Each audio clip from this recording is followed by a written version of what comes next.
జబితా TV news కి స్వాగతం. Bulletin ముందుగా హెడ్లైన్స్ చూద్దాం. ప్రజా దర్బార్ నిర్వహించిన హోంమంత్రి వంగలపూడి. నియోజకవర్గాల నుంచి తరలివచ్చిన అర్జీదారులు. కరసవలసలో కస్తూరిబా గాంధీ బాలిక విద్యాలయాన్ని మంత్రి ఆకస్మిక తనిఖీ. ఆహారము విద్యా ప్రమాణాలపై ఫిర్యాదులు అందించడంతో పరిశీలించిన గుమ్మడి సంధ్యారాణి. రాయలసీమ ప్రజలకు జగన్ తీరని ద్రోహం. జగన్ పై మంత్రి నిమ్మల ఫైర్. నాసిరకం మద్యంతో ప్రజల ఆరోగ్యంతో ఆడుకున్న జగన్. రాష్ట్ర ఎక్సైజ్ గనుల భూగర్భ శాఖల మంత్రి కొల్లు రవీంద్ర విమర్శ. భూపాలపల్లి జిల్లా కేంద్రంలో జాబ్ మేళాను సక్సెస్ చేయాలన్న ఎమ్మెల్యే గండ్ర సత్యనారాయణరావు. యాదాద్రి భువనగిరి జిల్లా చౌటుప్పల్లో ఏటీఎంను పగలగొట్టి డబ్బులు ఎత్తుకెళ్లిన దొంగలు. ఘటనా స్థలాన్ని పరిశీలించిన డీసీపీ. వీర హనుమాన్ విజయ యాత్ర బైక్ ర్యాలీ. పాల్గొన్న విశ్వ హిందూ పరిషత్ బజరంగ్ దళ్. అనకాపల్లి నక్కపల్లి మండలం సారిపల్లి పాలెం మంత్రి స్వగృహం వద్ద హోంమంత్రి అనిత ప్రజా దర్బార్ నిర్వహించారు. ప్రజల నుంచి ఆర్జీలు స్వీకరించారు.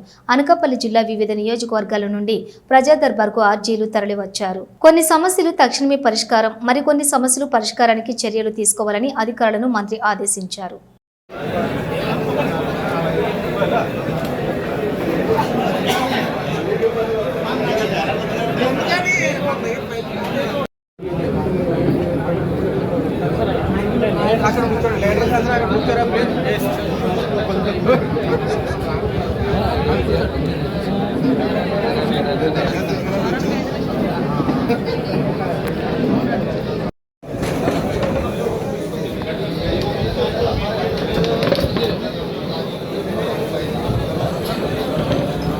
పార్వతీపురం మన్యం జిల్లా సాలూరు మండలం కరసవలసలోని కస్తూరిబా గాంధీ బాలిక విద్యాలయాన్ని మంత్రి గుమ్మడి సంధ్యారాణి ఆకస్మికంగా తనిఖీ చేశారు.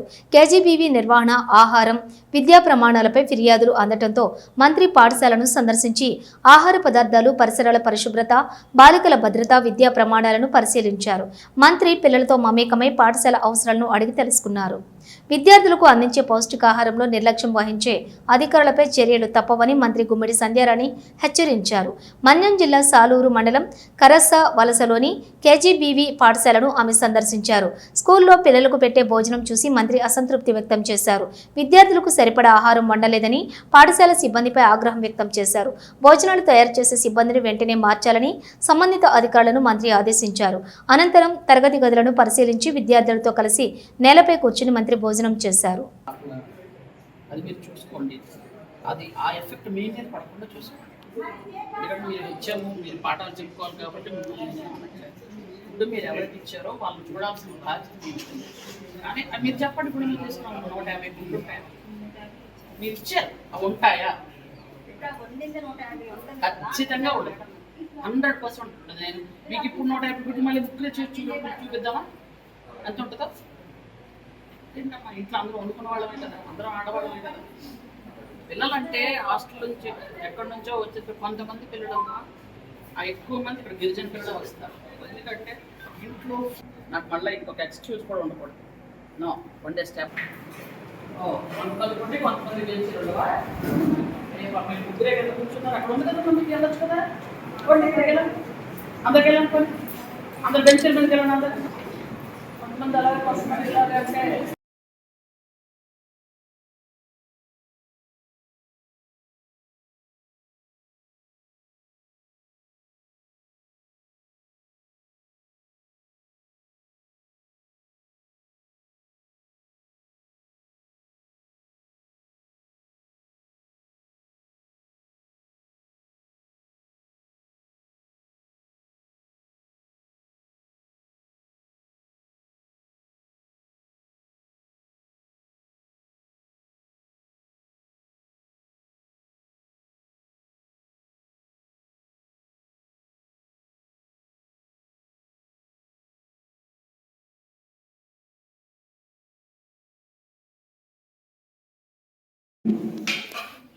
కూర్చోండి, మీ పని మీరు కానీ మీరు ఎలాగ ఎప్పుడు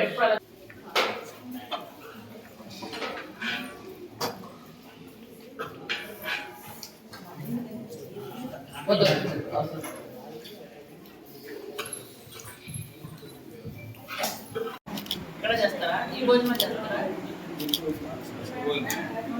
మీకు వేరే ఉంటుందేమో భోజనం.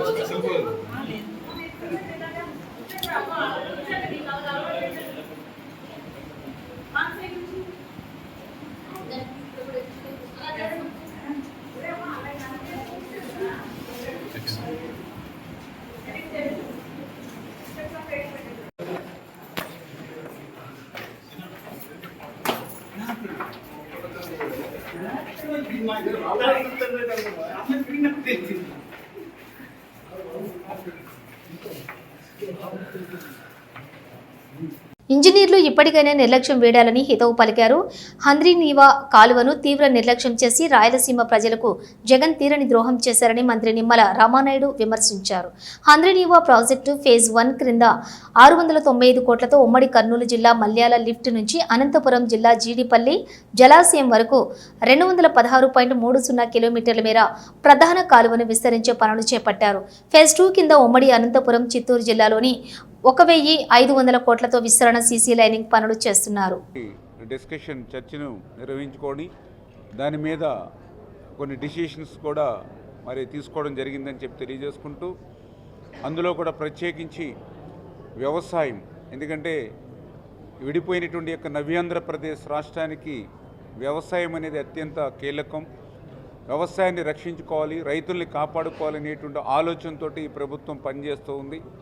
అందుకే ఏదైతే ఇన్పుట్ సబ్సిడీ గతంలో మరి తిత్లీ తుఫాన్ వచ్చినప్పుడు తెలుగుదేశం ప్రభుత్వ హయాంలో 20,000 హెక్టార్కి ఇస్తే, మరి తర్వాత అది 25,000 30,000 ఖర్చులు పెరిగినటువంటి దానికి అనుగుణంగా ఇన్పుట్ సబ్సిడీ పెరుగుతుందని గత ప్రభుత్వంలో రైతులు ఆశిస్తే, దానికి భిన్నంగా రివర్స్ ప్రభుత్వం రివర్స్ చేసి 20,000ని 16,000కి తగ్గించి గత పాలన మోసం దగా చేస్తే, మళ్ళీ ఈ ప్రభుత్వం అధికారంలోకి వచ్చాక 25,000 రూపాయలకి హెక్టార్కి ఇన్పుట్ సబ్సిడీని పెంచినటువంటి ఘనత ఈరోజు ఈ ఎన్డీఏ ప్రభుత్వానిది. అదేవిధంగా గత ప్రభుత్వంలో ఇన్సూరెన్స్ని కట్టడం మర్చిపోయారు. ఇన్సూరెన్స్ని కట్టడం మర్చిపోవడం అని అంటే రైతును మర్చిపోవడమే. ఆ రోజు కూడా శాసనసభలో నేను కూడా చూశాను. ఆ రోజు చంద్రబాబు నాయుడు గారు ఫ్లోర్ మీద కూర్చుని నిరసన వ్యక్తం చేస్తే, ఆ రోజు రాత్రి 11 గంటలకి ఇన్సూరెన్స్ కట్టినటువంటి పరిస్థితి, దుస్థితి గత పాలనలో ఉన్నటువంటి స్థితి. అదేవిధంగా గత 5 సంవత్సరాల పాలనలో యాంత్రీకరణ అనే మాటే మర్చిపోయారు. కనీసం ఒక బరకం ముక్క కూడా సబ్సిడీ మీద ఇవ్వనటువంటి పాలనలో ఉంటే, మళ్ళీ ఈరోజు కూటమి ప్రభుత్వం వచ్చిన తర్వాత మళ్ళీ వరి నాట్ల యంత్రాలు కానీ, కోత యంత్రాలు కానీ, ఏదైతే మరి ట్రాక్టర్లు కానీ, కృషి ట్రాక్టర్లు కానీ, ఆయిల్ ఇంజిన్స్ కానీ అన్నీ కూడా ఈవేళ మళ్ళీ సబ్సిడీ మీద ఇస్తూ, హెల్త్ కార్డులు కూడా పెట్టుబడులు తగ్గించాలి, దిగుబడులు పెంచాలని హెల్త్ కార్డులు ఇవ్వడం కానీ, ఇట్లా వ్యవసాయాన్ని ముందుకు తీసుకెళ్తూ ఉన్నాం. ఏదైతే గిట్టుబాటు ధరలు అందించేటువంటి విషయంలో మరి ఈ యొక్క మార్కెట్ అప్ అండ్ డౌన్స్ కానీ, ఎగుమతులు దిగుమతుల ప్రభావం వల్ల కొన్ని పంటలకు మరి ఆ ధర లభించేటువంటి విషయంలో కూడా ఎప్పటికప్పుడు ముఖ్యమంత్రి గారు కూడా కలగజేసుకుని, ఇప్పుడే చూసాం ఏదైతే మిర్చి పంటకు మరి యొక్క మద్దతు ధర రైతుకి లభించినటువంటి స్థితిలో మరి చంద్రబాబు నాయుడు గారు మరి స్వయంగా ఆయన ఢిల్లీ వెళ్ళి మరి యొక్క వ్యవసాయ శాఖ మంత్రిని కూడా కలిసి ఆ మిర్చి పంటకి మద్దతు ధర అందించేటువంటి విషయంలో ముఖ్యమంత్రి గారు మరి ఆయన చేసిన కృషి కానీ. ఎందుకు ఈ మాట చెప్తున్నానంటే, గతంలో కూడా 5 సంవత్సరాలు ఇటువంటి పరిస్థితి వస్తే ఆనాటి ముఖ్యమంత్రి కనీసం ఆ తాడేపల్లి రాజప్రసాదం వదిలిపెట్టి ఒక అడుగు ముందుకి బయటకు వచ్చినటువంటి పరిస్థితి లేదు.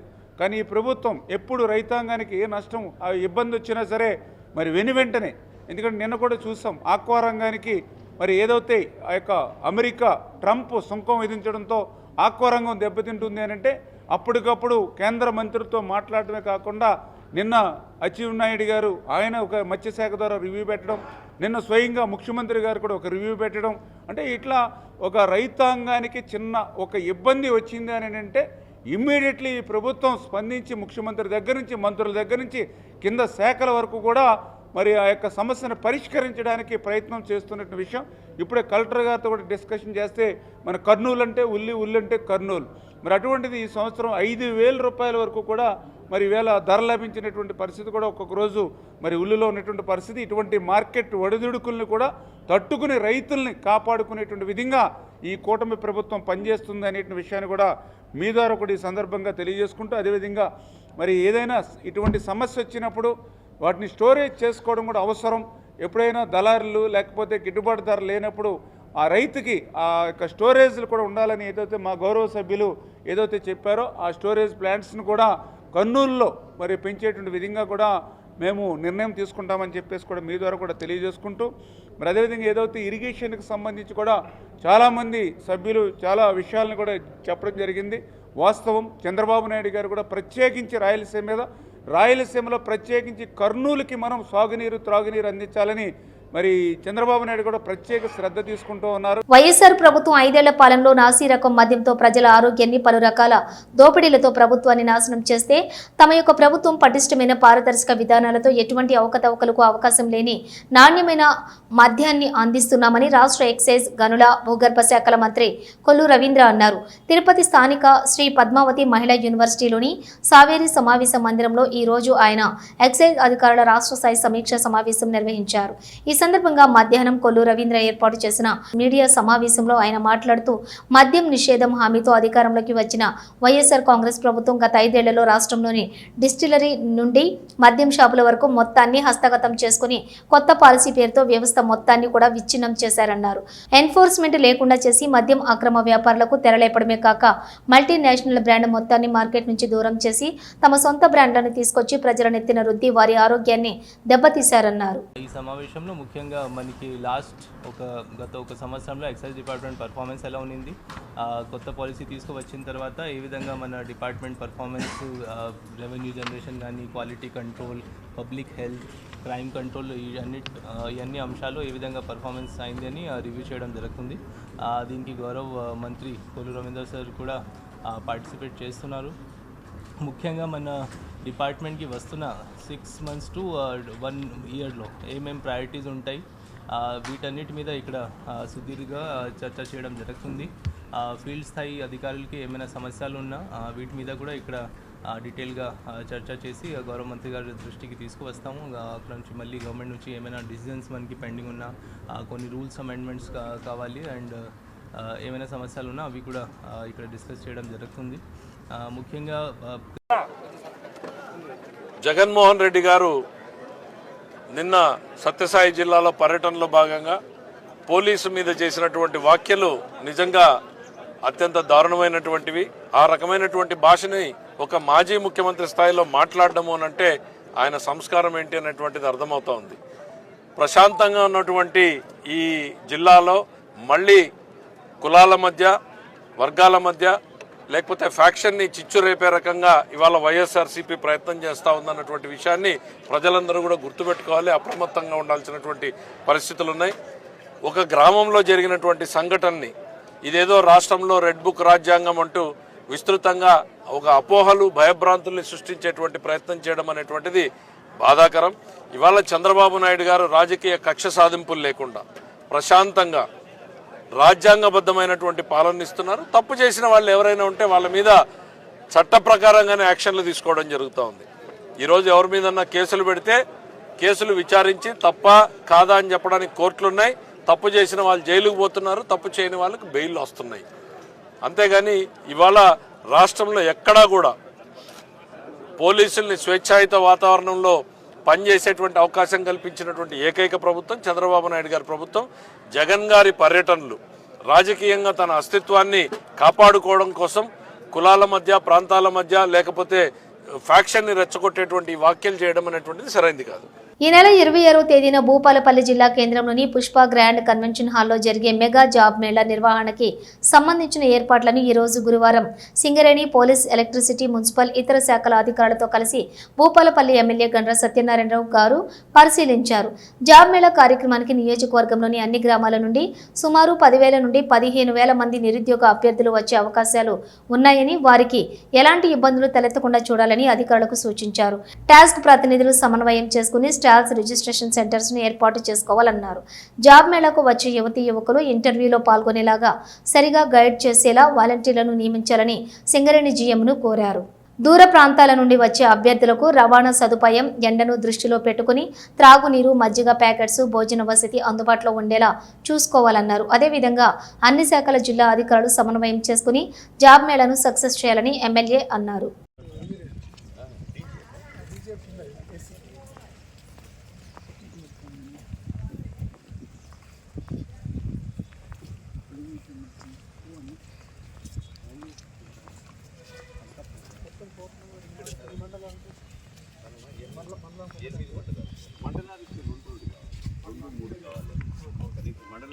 యాదాద్రి భువనగిరి జిల్లా చోటుప్పల్ మండలం పరిధిలోని దివీసు పరిశ్రమ వద్ద ఎస్బీఐ ఏటీఎంను పగలగొట్టి డబ్బులు ఎత్తుకెళ్లిన దొంగలు. ఘటనా స్థలాన్ని పరిశీలించిన డీసీపీ అక్షాంశ్ యాదవ్.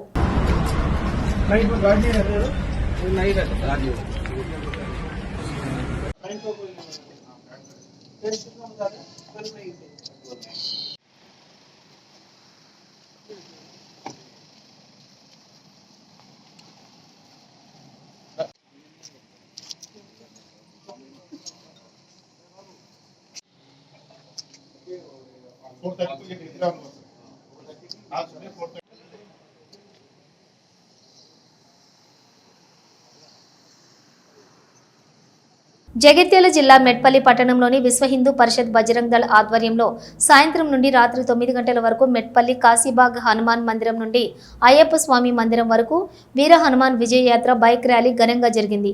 హనుమాన్ దీక్ష సాములు ప్రజలు, విశ్వ హిందూ పరిషత్ మరియు బీజేపీ రాష్ట్ర సీనియర్ నాయకులు మరియు బీజేపీ రాష్ట్ర కార్యవర్గ సభ్యులు సురభి నవీన్ కుమార్ కార్యకర్తలు పాల్గొన్నారు.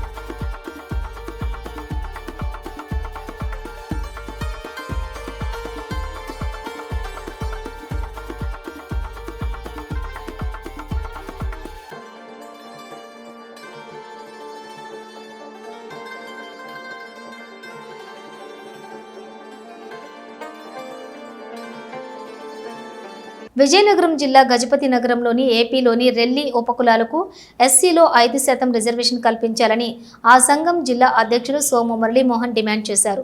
రెల్లి కులస్తులకు న్యాయం చేయాలని కోరుతూ నిరసన దీక్ష చేపట్టడంతో పాటు ర్యాలీ నిర్వహించారు. అనంతరం 4 రోడ్ల కూడలిలో మానవహారం ఏర్పడ్డారు.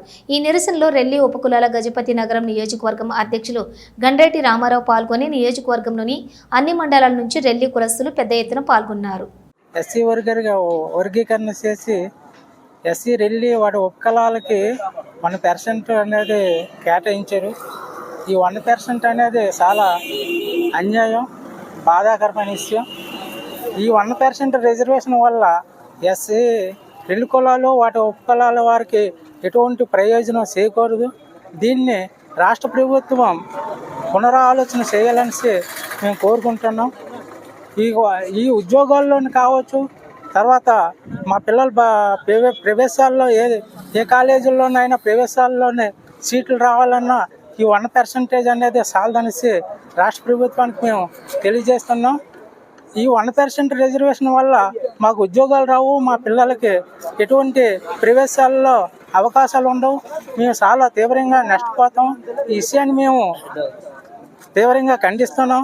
కాబట్టి రాష్ట్ర ప్రభుత్వం దీని మీదనే పునరాలోచన చేయాలని కోరుకుంటున్నాం. మేము చాలా ఆర్థికంగా, రాజకీయంగా, సామాజిక పరంగా బాగా వెనుకబడి ఉన్నామనేసి గౌరవ ముఖ్యమంత్రి వర్యులు ఇంతకు ముందే అసెంబ్లీలో మాట్లాడారు.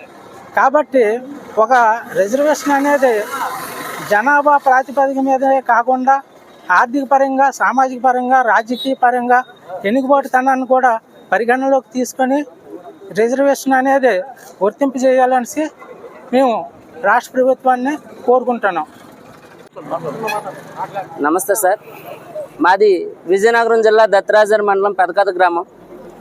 విషయం ఏమిటంటే 1998లో మాకు రిజర్వేషన్ అనేది 1% అనేది ఇవ్వడం జరిగింది. అదే 1998 నుంచి 2025 వరకు కూడా 1% రిజర్వేషన్ ఉంది. ఈ రిజర్వేషన్ వల్ల మేము ఎంత సఫర్ అవుతున్నామంటే, మా రెల్లి కులస్తుల్లో, మాకు ఉండేటువంటి రెల్లి ఉపకులస్తులు ఎవరైతే ఉన్నారో మేమందరం కూడా చాలా హైయర్ ఎడ్యుకేషన్ అనేది మేము చదివాము. మాలో ఎంఏలు, బీఈడీలు, పిహెచ్డీలు కూడా చేసిన వాళ్ళు ఉన్నారు.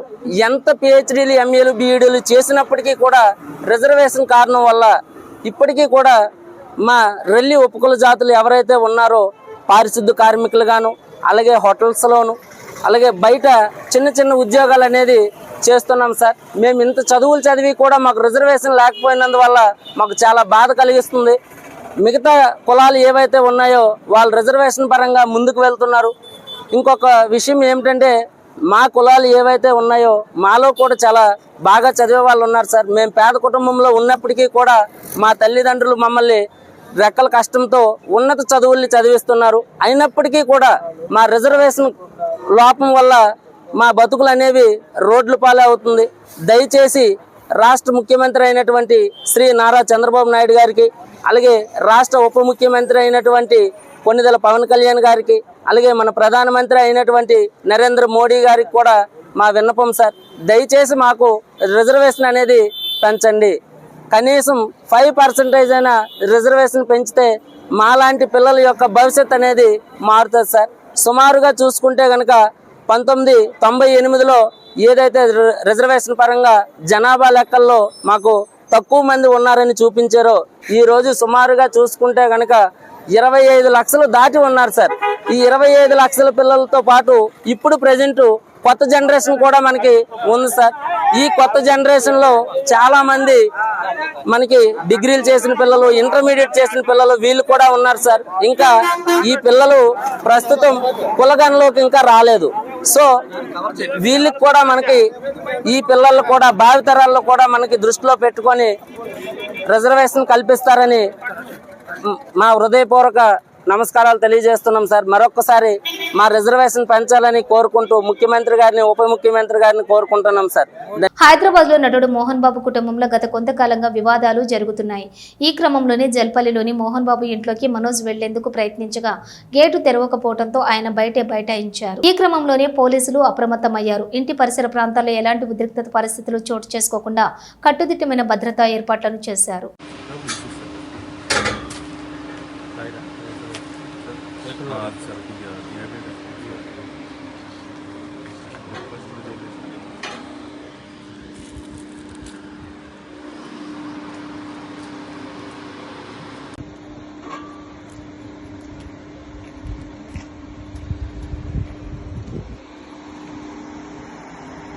మిర్యాలగూడ పట్టణం గాంధీనగర్లో పోలీసులు కార్డన్ సెర్చ్ నిర్వహించారు.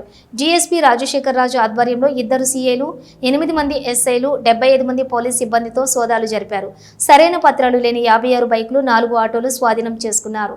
అసాంఘిక కార్యక్రమాలకు పాల్పడితే కఠిన చర్యలు తప్పవంటూ డీఎస్పీ హెచ్చరించారు. కార్డన్ సెర్చ్లు ఇంకా మిర్యాలగూడ డివిజన్లో నిర్వహిస్తామన్నారు.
ఇవి బులెటిన్ డీటెయిల్స్. చూస్తూనే ఉండండి న్యూస్.